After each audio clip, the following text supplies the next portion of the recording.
하이.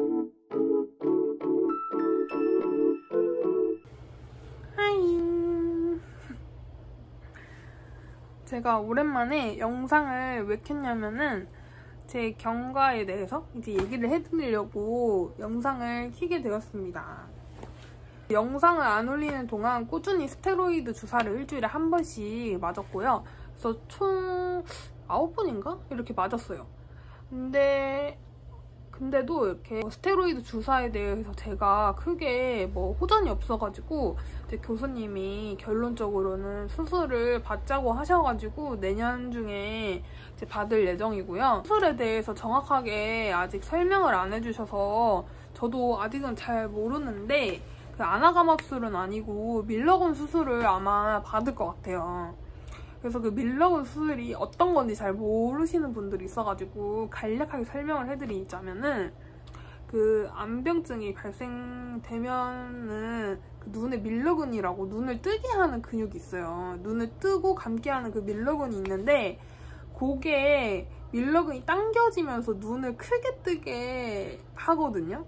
그래서 갑상선 그 안병증 걸린 사람들 보면은 눈을 크게 뜨잖아요. 그래서 그거를 약간 좀 덜 뜨게 이렇게 만들어주는 그 수술이 아마 밀러건 수술이라고 많이 알고 계시거든요. 저도 그렇게 알고 있고. 근데 이게 사실은 이게 룰은 아니지만 아나가마술을 하고 나서 또 눈이 많이 떠지는 분들이 그 밀러건 수술을 그 다음에 많이 하는데 저는 아직 아나가마술을 할 정도의 그런 상태는 안 되나 봐요. 그래서 밀러건 수술을 하고 이제 아나가마술을 하자고 하셔가지고 내년 중에 계획을 하고 있습니다. 그리고 제가 원래 스테로이드 주사를 맞으면은 눈이 빨리 이제 괜찮아질 케이스였대요. 교수님이 보시기에는. 근데 아직도 눈이 막 그렇게 호전되진 않았잖아요. 그래서 왜 그런가 했더니 제가 사실 안병증이 걸리기 전에 1년 전에 눈매교정 수술을 받았었어요. 근데 그게 약간 밀러건 수술에 완전 상반되는 개념이거든요. 그러니까 밀러건 수술은 눈을 좀 덜 뜨게 하는 거였다면은 눈매교정을 더 뜨게 하는 거니까 요거를 받았어가지고 제가 눈이 덜 돌아오는 것 같다, 빨리빨리 안 돌아오는 것 같다. 그래서 밀러건 수술을 해가지고 눈매교정 한 거를 탁탁탁탁 이렇게 제거를 해야 된다고 하시더라고요. 그래서 이제 그거를 이제 제거를 할 예정입니다. 내 돈이 너무 아깝지만 1년 동안은 그래도 예쁘게 살았으니까 괜찮습니다. 그리고 제가 아나가마술에 대해서 궁금한 게 있어서 몇 가지 교수님한테 물어봤거든요. 근데 이제 이거는 저희 교수님 견해니까 영상만 보시고 이렇게 딱 단정지어서 생각하지 마시고 만약에 아나가마술을 생각하시는 분이 있다면은 그 담당 교수님과 충분한 상의 후에 이제 결정을 하셨으면 좋겠어요. 궁금했었던 게 어떤 거였냐면은 아나가마술을 받으려면은 갑상선 전절제를 해야 된대요.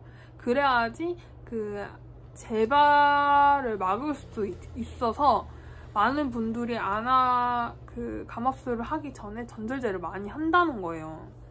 근데 저는 아나가마술을 만약에 나중에 받게 될 수도 있는데 그 갑상선이 지금 많이 좋아지고 있는 추세란 말이에요. 근데 그 가마술을 위해서 갑상선을 아예 포기할 수는 없잖아요. 그래서 그거에 대해서 궁금해서 이제 교수님한테 물어보니까 그 소수가 목소리가 너무 커서 그렇게 알고 있는 거라는 거예요. 전절제를 굳이 안 해도 된대요. 그렇게 하는 사람이 별로 생각보다 많지는 않다는 거예요.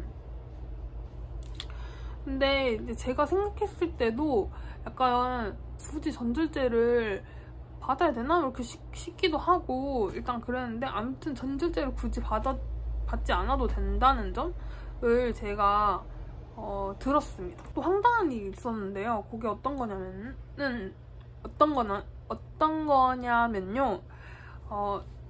제가 그 안과는 약간 진료기간이 짧아요. 왜냐면 전 자주 가거든요. 그래서 한 달에 한 번씩 꼭 가는데 내분비내과는 약을 먹고 이제 추이를 봐야 되니까 안과보다는 진료 그 기간이 텀이 길거든요. 방문 텀이.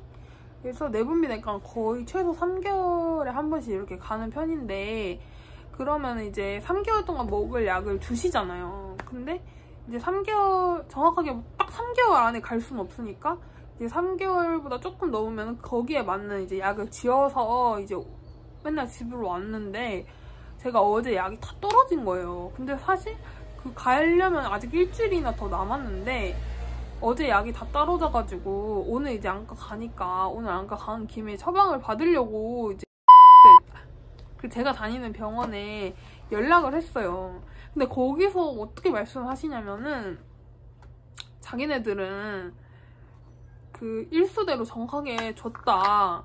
근데 제가 그 어플에서 봤을 때는 어제 떨어지는 날이 맞았거든요. 근데 제대로 찾아보지도 않고 자기는 잘 했으니까 너가 그 개인 병원에 가가지고 처방을 해달라고 사정을 하라는 거예요, 저한테. 그래서 되게 어이없었어요. 그게 말이 되나? 왜냐면 이게 감기약도 아닌데 어떻게 이 내분비내과 약을 처방해달라고 이렇게 하는 것도 웃기고, 그걸 처방해주는 의사도 되게 웃기다고 생각을 하거든요.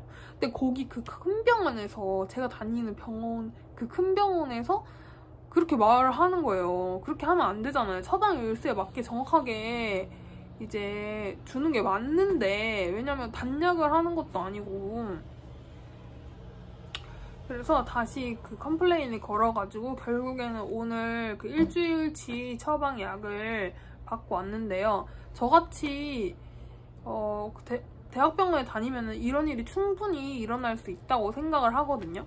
그래서 이렇게 무책임하게 말하는 그런 병원이 있다면은 알겠다고 하고 개인 병원에 가서 진짜 처방을 받지 마시고 그 정당하게 얘기를 하셔가지고 처방을 다시 받았으면 좋겠습니다.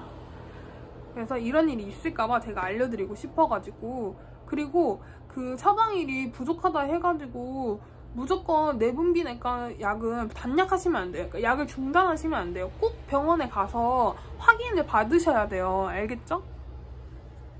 일단 이런 저의 경험을 얘기를 오늘 해드렸습니다. 일단은 안녕.